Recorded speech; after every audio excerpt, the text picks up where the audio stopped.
2장입니다. 호세아서 2장. 구약성경 1258페이지. 호세아서 2장 14절 15절을 읽겠습니다. 호세아서 2장 14절 15절을 읽겠습니다. 그러므로 내가 저를 계유하여 거친 들로 데리고 가서 말로 위로하고 거기서 비로소 저의 포도원을 저에게 주고 아골 골짜기로 소망의 문을 삼아 주리니 저가 거기서 응대하기를 어렸을 때와 애굽에서 올라오던 날과 같이 하리라. 아멘. 오늘 봉독 말씀을 가지고 회복의 드라마, 이런 말씀의 제목으로 함께 은혜를 나누고자 합니다. 여기 15절에 아골 골짜기로 소망의 문을 삼아 주겠다는 말씀이 기록이 되어져 있습니다. 아골 골짜기 하면 무슨 생각이 납니까? 추한 골짜기요, 타락의 골짜기입니다. 하나님의 심판이 집행되었던 형벌의 골짜기입니다. 이스라엘 백성들이 여리고성을 정복하고 조그마한 아이성 전투를 앞둔 시점에 아간이라는 사람이 신할 산하의 아름다운 외투 한 벌과 은과 금덩어리에 현혹이 되어 하나님의 명령을 어기고 범죄한 연고로 이스라엘 백성들에게 끼친 엄청난 피해의 대가로 사람들 앞에 끌려 나와서 돌로 치고 돌무더기를 쌓았던 그곳 이름이 바로 아골입니다. 고통을 의미합니다. 오늘 본문에서 이 아골 골짜기는 이스라엘 백성들의 타락한 상태를 상징하면서 또 한편으로는 가장 아름다운 그들의 삶의 자리를 상징하기도 하는 것이 바로 이 아골 골짜기입니다. 아골 골짜기가 왜 아름다운 골짜기냐? 본래는 추한 골짜기요, 타락의 골짜기인데 하나님의 손길을 통하여서 회복의 골짜기로 변하게 됩니다. 아골 골짜기는 호세아 시대의 타락과 징계와 회복의 스토리를 보여주고 있습니다. 먼저 우리는 이 아골 골짜기의 그 타락의 모습을 찾아보면서 우리의 주는 영적 교훈을 살펴야겠습니다. 첫째로 이 아골은 타락의 골짜기입니다. 이스라엘 민족은 원래 그 유목 민족입니다. 아브라함, 이삭, 야곱이 다 양떼, 소떼를 먹이던 유목민이었는데 이제 그들의 후손이 출애굽해서 광야 40년을 거쳐 가나안에 정착을 하면서 이제는 농사를 지어 먹고 살아야 될 이런 환경이 바꾸어지게 됩니다. 그런데 그들은 대대로 짐승을 먹이면서 살아왔기 때문에 농사 짓는 영농 기술이 전무했습니다. 부득이 그들은 가나안에 남아있는 원민들, 이러니까 원래 남아있던 가나안 사람들에게 농사 기술을 배우게 되는데 농사 기술만 배우는 게 아니라 농사 기술을 배우면서 원래 남아있던 그 사람들의 신, 바로 바알신입니다. 바알신이라는 게 농경신인데 그 바알신을 농사 기술만 배우는 게 아니라 바알 신을 섬기는 것이 같이 묻혀 들어오면서 그 이제 바알 신을 섬기는 이것으로 이스라엘의 타락이 시작이 되어졌던 것입니다. 그래서 이스라엘 백성들은 그 농경신, 농사 짓는 기술을 배우다가 원부족들에 의해 가지고 바알을 섬기는 신을 섬기면서 하나님을 대신해 다른 신을 섬기는 이 타락이 시작이 되어지는 것입니다. 자, 그러면 그들의 타락이 어떻게 진행이 되어지는가? 그 첫째가 축복의 근원을 혼돈하게 됩니다. 2장 5절 말씀을 한번 보여주시죠. 예. 호세아서 2장 5절 말씀을 한번 띄워주시면 같이 한번 읽어봅시다. 저희의 어미는 행음하였고 저희를 배웠던 자가 부끄러운 일을 행하였나니 대저 저가 이르기를 나는 나를 연애하는 자들을 따르리니 저희가 내 떡과 내 물과 내 양털과 내 삶과 내 기름과 내 술들을 내게 준다 하였느니라. 예, 이게 무슨 말이냐면은 호세아서는 하나님과 이스라엘과의 그 관계를 선지자 호세아 가정을 통해 가지고 그려주고 있습니다. 호세아의 가정을 통해 가지고 하나님과 하나님의 백성들의 그 관계를 하나님의 백성들에게 보여주고 있는 거예요. 지금 여기 2장 5절의 이 말씀은 그 호세아 선지자의 아내가 고멜이라는 여인인데 창기입니다. 이런 여인이었는데 그걸 알고 창기인 줄 알면서도 하나님이 호세아에게 데려다가 아내로 삼아라 이러니까 호세아는 젊은 청년이 참 얼마든지 권력하면서 신부를 맞아들일 수 있는데도 불구하고 하나님의 명령에 의해서 정숙지 못한 그 기생 창기를 아내로 맞아들입니다. 그런데 이 여자가 이제 가정의 아내가 되면 참 그 남편에게 고맙게 생각하고 자녀를 키우면서 이렇게 가정주부로서 아름답게 살면 좋을 텐데 이 여자가 또 본 남편을 버리고 간부 따라갑니다. 가면서 하는 말이 여기 5절에 그가 나한테 이것도 주고 저것도 주고 모든 걸 준다. 예? 이 말이 무슨 말이냐 하면 현재 이스라엘 백성들이 하나님이 포도주도 주고 곡식도 주고 입을 옷도 주고 삶도 주고 다 주는데 바알신이 우리에게 이걸 준다. 이렇게 지금 축복의 근원을 하나님인가 바알인가 왔다 갔다 하고 있는 거예요. 축복의 근원을 혼돈하고 있습니다.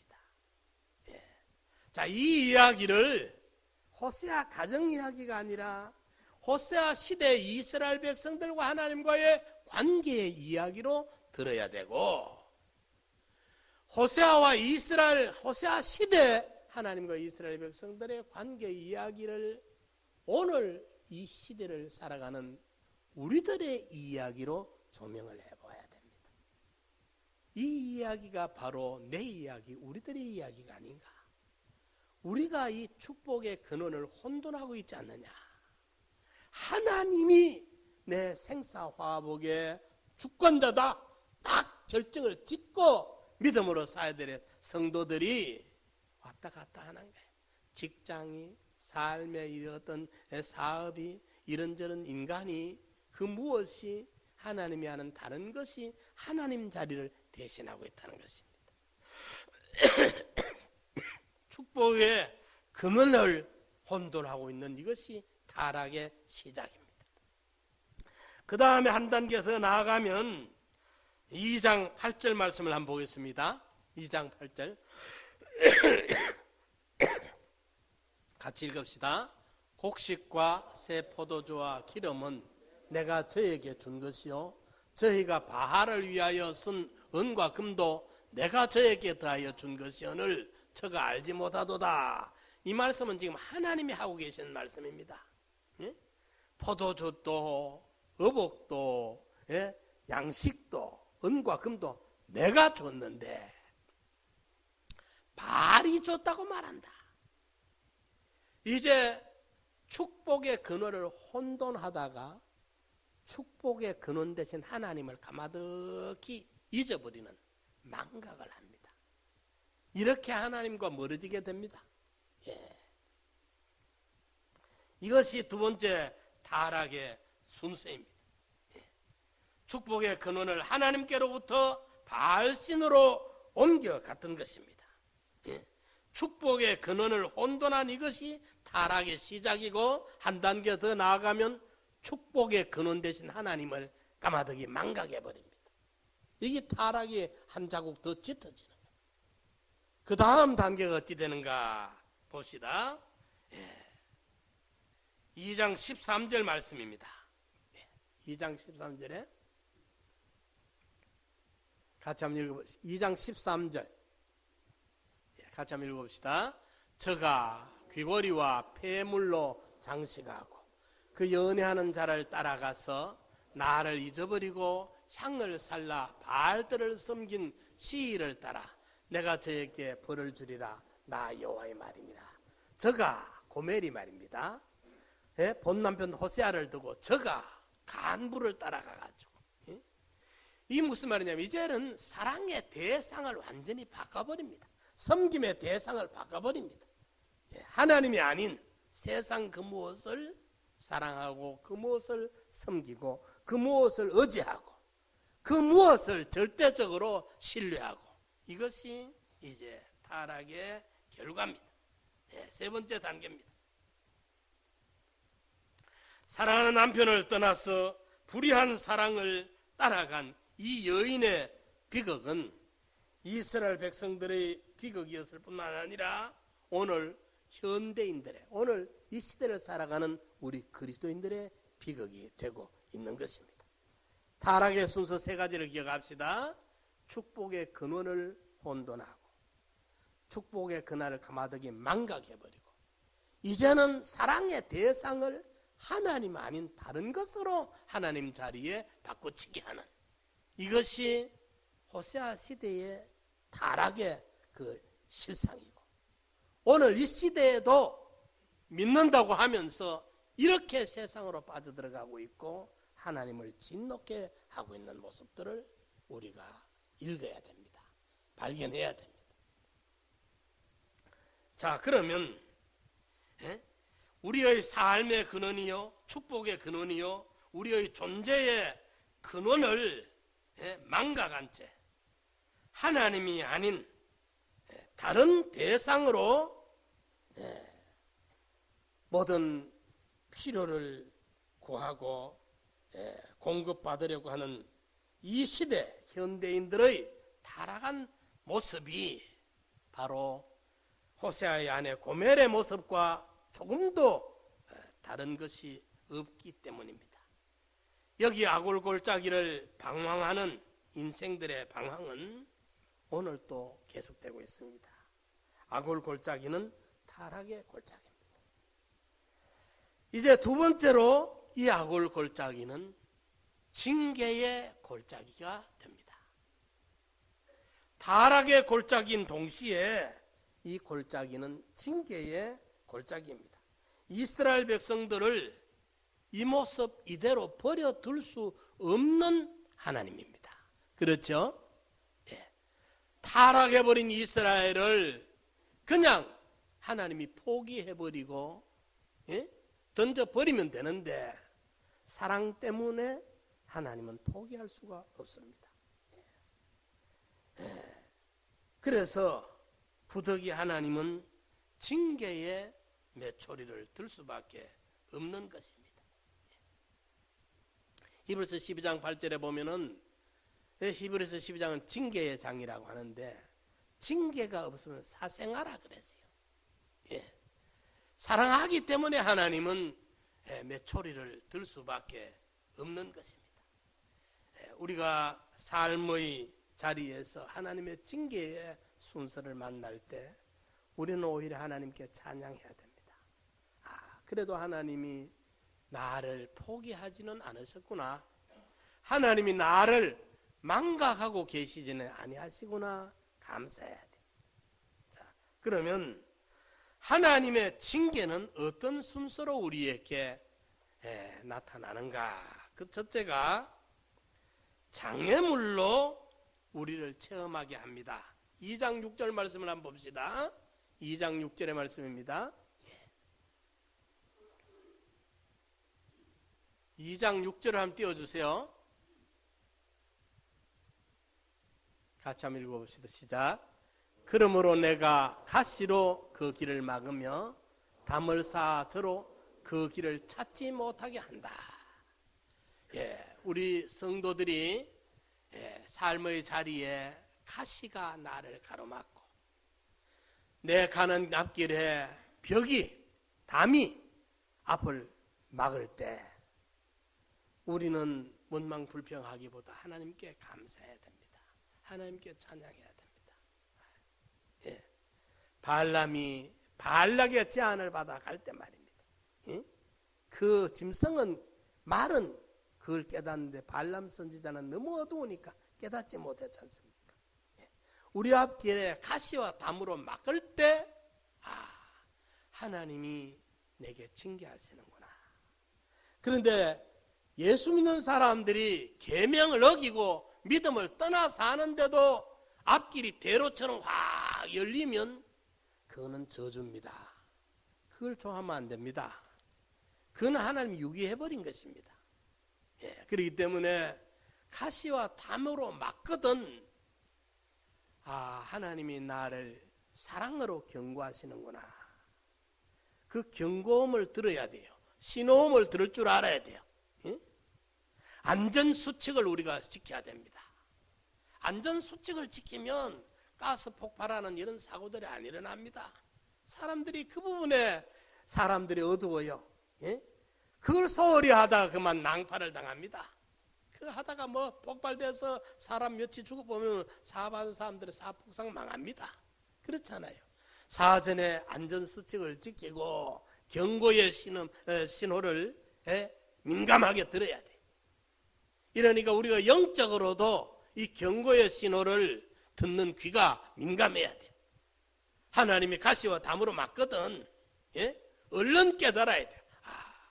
하나님이 나를 사랑하시는구나. 사랑의 경고구나. 내가 여기서 멈춰야 된다. 빨리 돌아서야 되겠구나. 이걸 깨달아야 됩니다. 하나님이 가시와 담으로 막는데도 꾹꾹 미련을 부르다가 가면 그 다음에 더 큰 징계가 기다리고 있는 거예요. 하나님께서 사무엘하 7장에 보면 다윗에게 내가 너를 봐서 네 자녀들, 네 다음 세대들의 복을 주겠다.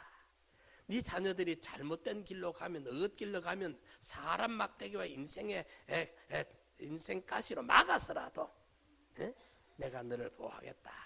하나님 말씀하셨거든요.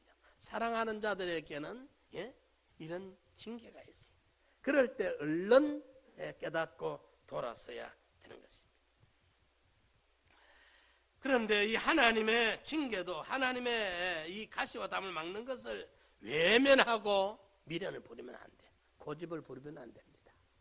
그 다음 단계 징계가 어떻게 오느냐. 2장 9절 말씀을 한번 보여주시기 바랍니다. 2장 9절입니다. 같이 한번 읽읍시다.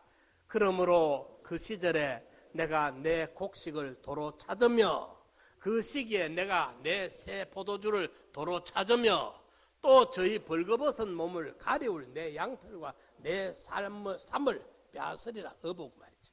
의식주의. 우리에게 필요한 모든 것을 하나님이 은혜로 공급해 줬는데 이걸 하나님께 감사하고 하나님께 영광 돌려야 되고 주의 뜻대로 삶으로 사용해야 되는데 바알이 줬다. 이걸 지금 타락을 하고 망각을 해버리니까 하나님의 징계가 이걸 뺏겠다. 곡식을 내가 도로 찾는다. 줬던 걸 내가 도로 찾아가겠다. 의복 이걸 도로 찾아가겠다. 양털 도로 찾아가겠다. 포도주 내가 도로 찾아가겠다. 욥기 1장 21절에 욥이 적신이와 싸우며 적신이 가올지라.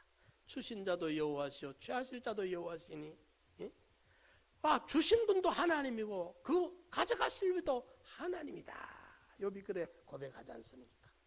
이런데 이스라엘 백성들에게 하나님이 포도주와 곡식과 양털과 삼을 줬더니만은 바알이 줬다.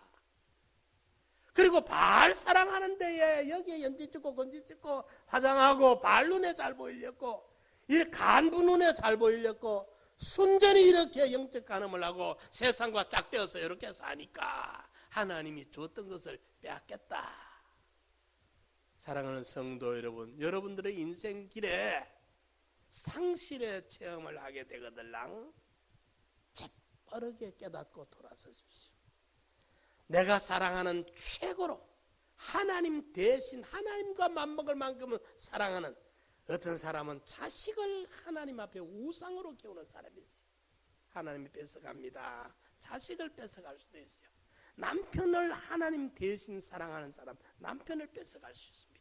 아내도 마찬가지입니다. 예? 사람도 그렇고 직장도 그렇고 세상 어떤 공부도 그렇고 명예도 권세도 그렇고 그게 최고다. 바알을 섬기듯이 그럴 때 하나님의 징계는 부득이 주었던 걸 뺏어갈 수밖에 없어요. 그래야만이 정신을 차리게 되기 때문에 그렇습니다. 상실의 체험을 시키는 거예요. 예? 장애물로 가로막아서 깨닫게 하고 상실하게 해서 깨닫게 합니다. 예?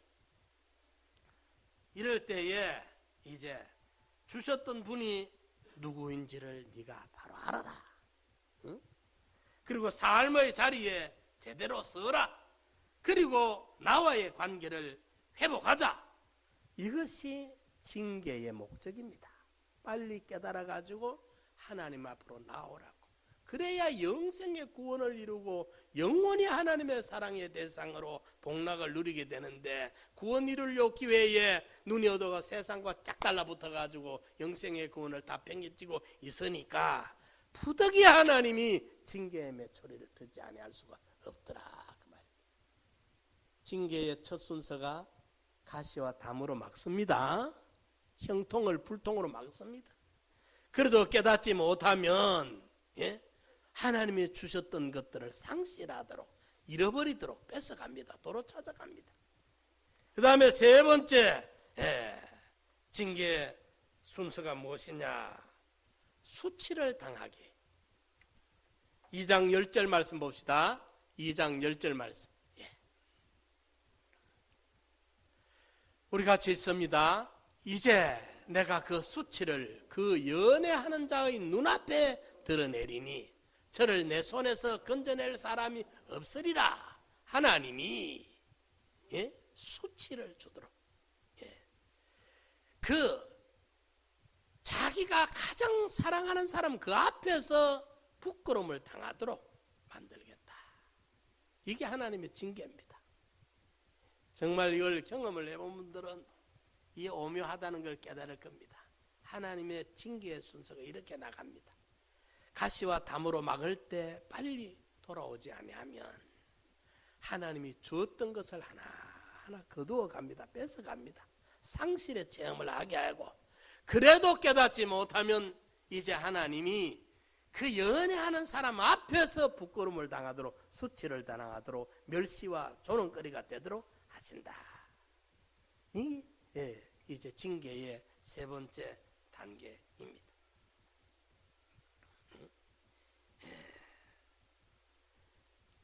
이럴 때에 하나님께로 돌아오도록 하나님은 징계하지 아니할 수가 없는 것입니다.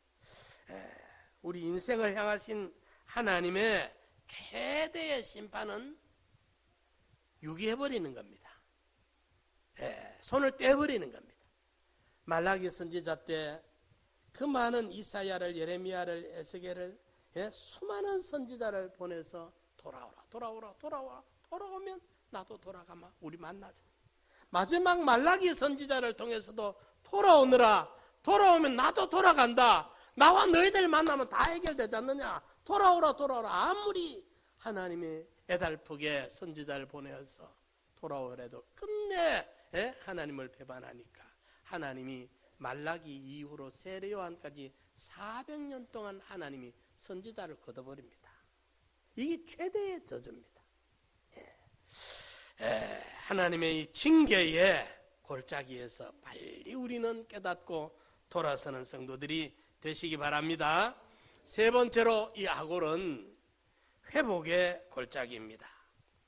저주와 심판의 골짜기였던 이곳에서 이제 하나님께서 새 일을 시작하십니다. 즉 회복의 드라마를 시작한 곳이기도 합니다. 회복도 세 단계로 이루어집니다. 하나님이 우리를 회복시킬 때 저는 이 성경에 이 회복이라는 참 용어가요 얼마나 고마운지 몰라요. 재생의 기회를 주신다는 게, 다시 한번 일어설 수 있는 재생의 기회를 주시고 온전히 회복할 수 있도록 회복의 드라마로 연출해 주시는 이 연출자분에게 감사하지 아니할 수가 없고 찬양하지 아니할 수가 없는 거예요. 자, 이 하나님의 회복의 드라마를 우리가 살펴보겠습니다. 첫째로 우리 14절 말씀 한번 봅시다. 14절입니다. 같이 한번 읽어봅시다. 그러므로 내가 저를 계유하여 거친 들로 데리고 가서 마을로 위로하고, 15절 이어서 15절에 거기서 비로소 저의 포도원을 저에게 주고 아골 골짜기로 소망의 문을 삼아 주리니 저가 거기서 응대하기를 어렸을 때와 애굽 땅에서 올라오던 날과 같이 하리라. 뺏었던 것을 다시 준다는 거예요. 완전히 복구를 시킵니다. 회복을 시킵니다. 소망의 문, 아골 골짜기, 타락의 골짜기, 하나님의 맺소리가 임했던 형벌의 그 심판의 형고, 징계의 골짜기가 다시 회복의 골짜기로 이렇게 하나님이 손을 쓰시겠다. 어렸을 때 출애굽할 때와 같은 그 소년의 우유와 결혼의 첫사랑과 같은 그 관계를 회복시켜 주겠다. 이 놀라운 하나님의 사랑을 발견할 수 있습니다. 자, 여기에 계유하겠다 이 말은 다 이런다는 말입니다. 하나님이 우리를 설득합니다. 어디서? 거칠은 들, 이 광야를 말합니다. 광야. 우리 인생을 살아가다 보면은 내가 잘 나갈 때는 탕자가 아버지한테 돈 받아가 나갈 때는 친구들이 많습니다. 사람들이 들이붙습니다. 그런데 이게 다 탕진하고 나니까 어느 놈 하나 자기 집에 가서 하룻밤 자주는 사람이 없습니다. 밥 한 끼 같이 먹자는 놈이 없어요. 서울 한복판에 살고 있는데도 거친 들, 아무도 나를 알아주지 않습니다. 만나주지 않습니다. 전화도 내 전화 안 받습니다. 광야가 어딥니까? 자연의 천혜의 혜택이 없고 인공의 시설이 아무것도 없는 데가 바로 광야입니다. 서울 한복판에 사는데, 아파트 밀집 지역에 사는데 내 삶은 외롭고 고독하고 바람막이 하나 없는 쓸쓸한 광야가 되는 겁니다. 어느 누구 하나 어찌 어떡할 데가 없는 고독하고 쓸쓸한 찬바람만 생생 부는 거친 광야들에 하나님이 찾아오셔 가지고 계유하시는 거예요. 다 이럽니다. 야, 우리 다시 한번 시작해보자. 다시 한번 손을 잡아보자. 나와 같이 한번 일해보자. 하나님이 광야에서 우리를 설득하세요. 계유하세요. 이것이 회복의 드라마입니다. 새로운 시작입니다. 아골 골짜기가 소망의 문, 희망의 문, 새 출발의 문이 되게 하시겠다는 이 말씀입니다. 우리는 하나님의 이 애절한 광야의 설득의 목소리를 들으시기 바랍니다. 예, 모든 사람들이 다 나를 떠나버렸을 때, 썩은 새끼댕이도 하나 잡을 것이 없을 만큼 아무것도 남은 것이 없을 때, 그게 거친들 광야입니다. 예? 그때 하나님이 나를 찾아오시는 거예요. 예? 그때 하나님 앞에 부끄럽지만은 평생에 살아온 것 돌아보면 참 부끄럽고 황송한 것 뿐이지만은 그래도 주님 앞에 우리가 손을 내밀어야 돼요. 천부여지옵소서 손 들고 옵니다. 주님 나를 버리시면 이제 나는 손 내밀 데 없습니다. 내 인생 끝입니다. 주여 내 손 잡아 주시옵소서. 정말 황송하고 부끄럽지만은 그래도 어쩝니까? 아버지인데 하나님 앞에 손 내밀어야 되는 거예요. 예? 탕자가 아버지 재산 가지고 먼 나라 가서 한때는 잘 나갔는데 탕진하고 나니까 남은 게 하나도 없습니다. 그러니까 모든 사람들이 안 만나줍니다.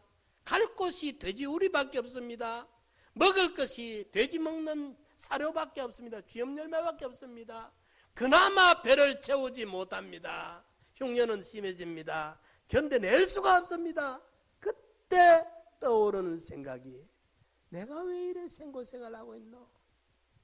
우리 아버지 집에는 품꾼들도 먹고 사는 거 걱정 없는데 아버지 집을 동경하는 거예요.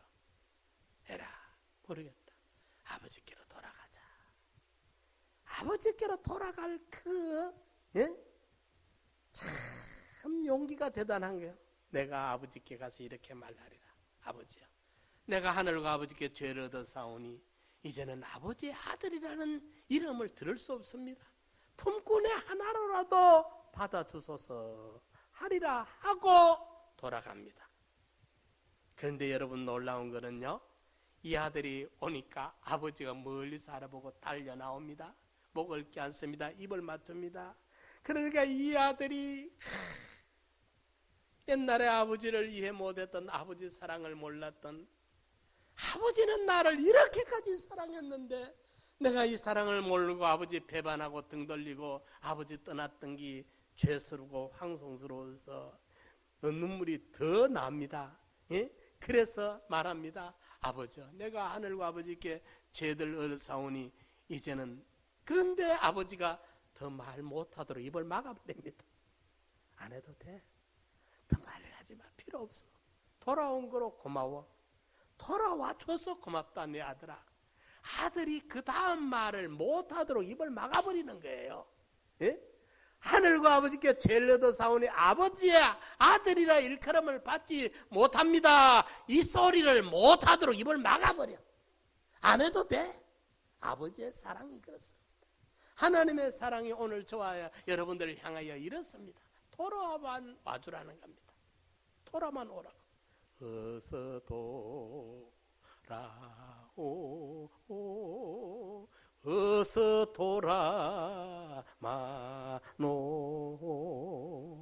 나간 자식 돌아오기만 밤새 기다리신다오. 세상 부모도 이런데 우리 하나님의 사랑은 비교할 수가 없는 거예요. 돌아오면 고맙다고 받아주는 거예요. 더 할 말을 못하게, 그 말 안 해도 되도록 입을 막아버려. 예. 이렇게 광야에 찾아오셔서 계유하는, 또 나를 만나주지 아니하고 외톨이가 되어버린, 천 줄이, 소망의 줄이 다 끊겨버린 쓸쓸한 고적한 광야에 홀로 서 있을 때 거기에 주님이 찾아오셔서 나를 다 이럽니다. 괜찮아. 포기하지 않는다. 이제라도 새로 시작하자. 지금이라도 늦지 않다. 내 손 잡아라. 이 주님의 음성에 귀를 기울이고 주님 앞으로 돌아서시기 바랍니다. 자, 두 번째 하나님의 회복의 드라마가 어떻게 전개되는가 봅시다. 2장 15절 말씀입니다. 2장 15절에 아까 우리 읽었죠. 보면 어렸을 때를 말합니다. 어렸을 때. 또 애굽에서 나올 때를 말합니다. 여기 예레미야 2장에는 어떻게 표현되느냐 하면은 소년의 우위와 결혼의 첫사랑으로 이렇게 표현합니다. 소년의 우위. 어릴 때 우리가요 초등학교 다닐 때 그때는 그만 동네 가서 아이들 만나버리면 부모 이야기는 싹 잊어버립니다. 애들하고 해지는 줄 모르고 거기 빠져가지고 장난치고 놀다가 아버지 시키는 거 하나도 못하고 숙제도 안 하고 폭 빠져가 세월 시간 가는 줄 몰라요. 저도 그걸 많이 그랬습니다. 저는 이제 우리 마을이 본 마을이 있고 조금 한 300m 떨어졌는데 이제 우리 또 집이 맺혀 있는 거기 우리 집이 있는데 아침만 먹으면 이제 동네 갑니다. 동네 가면은 아버지 어머니는 내 생각에서 빠져버리는 거예요. 친구 아이들하고 만나서 종일 놀다가 해가 지면 어쩝니까? 집에 가야 되니까. 해가 이제 지고 이제 집에 가야 되면 그 이제 동네에서 우리 집까지 가는 그 거리가 나한테는 고민의 거리예요. 아버지를 만나야 되는 고민, 야단을 맞아야 되는 고민. 거기 지금 그때 생각납니다.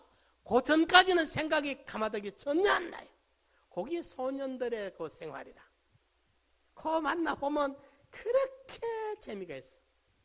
출애굽할 때 거기 성경에 말한 첫사랑입니다.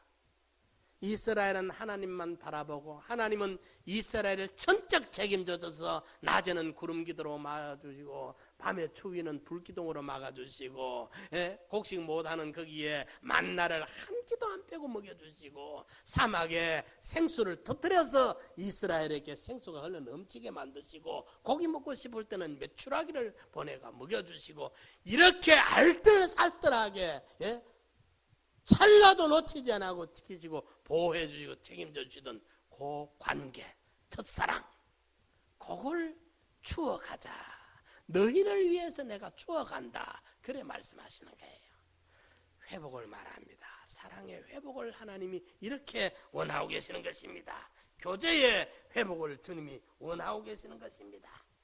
하나님께서는 그 흥분의 시절로 우리를 다시 끌고 가며 이렇게 말씀합니다. 우리 다시 한번 예전에 그 사랑에 빠졌던 그때를 우리가 다시 회복해보자. 그 관계를 회복해야 돼. 첫사랑의 관계를 하나님이 원하고 계시는 거예요. 자, 그 다음에 이렇게 광야에서 설득을 하시고 첫사랑의 교제를 회복하시기를 하나님이 원하시고 세 번째로 이제 16절을 한번 읽어봅니다. 16절 같이 읽읍시다.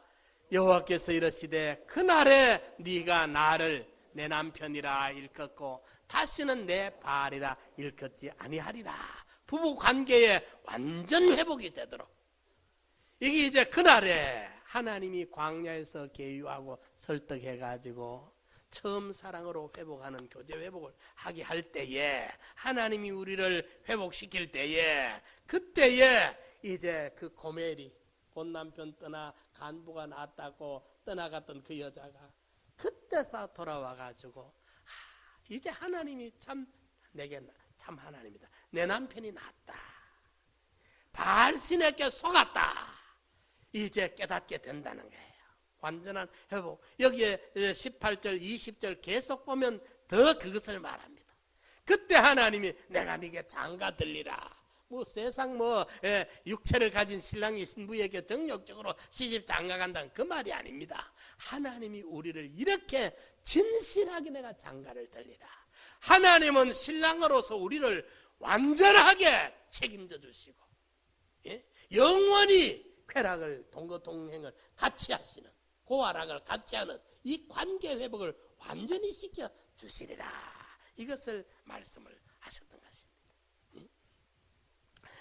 광야에 설득을 하시고 첫사랑의 교제를 회복을 하시고 부부관계를 완전히 회복시켜 주셔서 회복의 은총을 온전히 입도록 하나님이 해주시겠다. 이 말씀입니다. 그런데 여기 보면요 참 재밌는 것은 2장 1절과 2장 23절 마지막 절이 같은 내용입니다.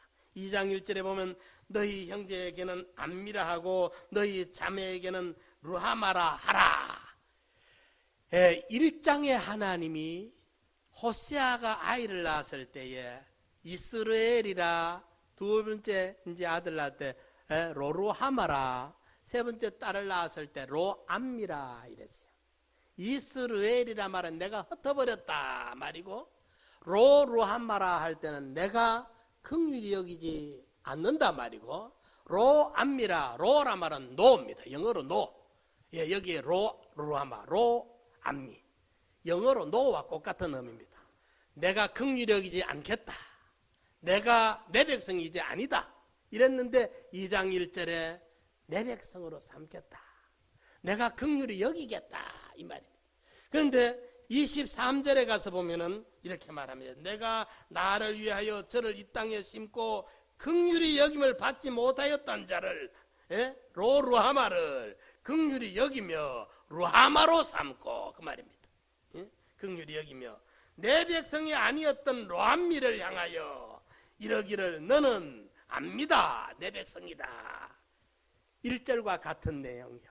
하나님이 이제 너희를 내 백성으로 삼겠다. 그리고 내가 너희를 다 용서해 주는 긍휼히 여기겠다. 이 말입니다. 이 얼마나 아름다운 드라마입니까? 하나님이 이렇게 하나님을 마다하고 세상 따라 나갔던 타락했던 자들을 징계로 깨닫고 뉘우치게 해가지고 설득을 계유해서, 축복의 근원을 혼돈하고 축복의 근원을 망각하고 세상 따라갔던 그들을 거의 하나님 품으로 돌아오게 해가지고, 하나님께서 이런 놀라운 회복을 시킵니다. 이 장소가 어디입니까? 바로 여기가 아골 골짜기. 아골은 본래 범죄의 골짜기요 타락의 골짜기였는데, 그래서 하나님의 심판이 임했던 골짜기였는데, 이제 하나님께서 이 아골 골짜기로 소망의 문을 삼아 주리라고 약속을 합니다. 아골 골짜기에 희망의 문이 열린다는 말씀입니다. 새로운 인생이 시작되는, 절망이 희망으로 바꾸어지는 이곳이 바로 십자가입니다. 십자가는 무엇입니까? 하나님의 저주입니다. 하나님의 심판입니다. 범죄하고 타락한 인간들에게 하나님의 심판이 임한 것이 십자가인데, 예수 그리스도께서 오셔가지고 우리를 대신해서 그 십자가를 지심으로 말미암아 우리의 죄가 다 사함을 받고 하나님 앞에 우리가 의인으로 세움을 받게 되는, 이 십자가는 우리 인생에게 있어서 새로운 희망이요 소망이요 구원의 메시지가 되는 것입니다. 우리가 사는 인생 골짜기는 어쩌면 아골 골짜기와 같은 것입니다. 탐욕과 욕심으로 말미암아 하나님의 심판을 피할 수 없었던 그곳, 오랜 세월 그 무언가를 찾으려고 했으나 찾지 못해 허무와 고독에 시달리고 있을 때, 손에 있던 모든 것이 하나씩 두씩 상실의 경험과 체험을 하고 있을 때 조용히 다가오셔서 적막한 빈들판에 있는 나에게 속삭이면서 하나님과 첫사랑 교제를 회복하자고, 하나님과 우리와의 부부 관계의 회복을 완전히 회복하자고 은혜 베푼 곳이 그것이 바로 아골 골짜기고, 그 아골 골짜기가 바로 고통의 해골의 골짜기 십자가 세워진 곳입니다.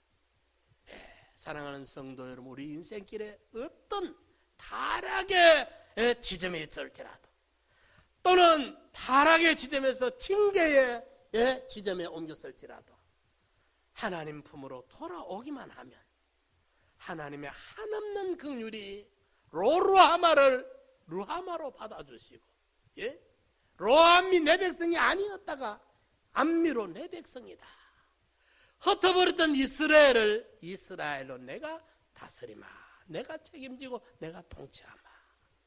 오늘도 이 하나님은 저와 여러분들을 회복의 드라마로 연출하고 계십니다. 어서 돌아오라고.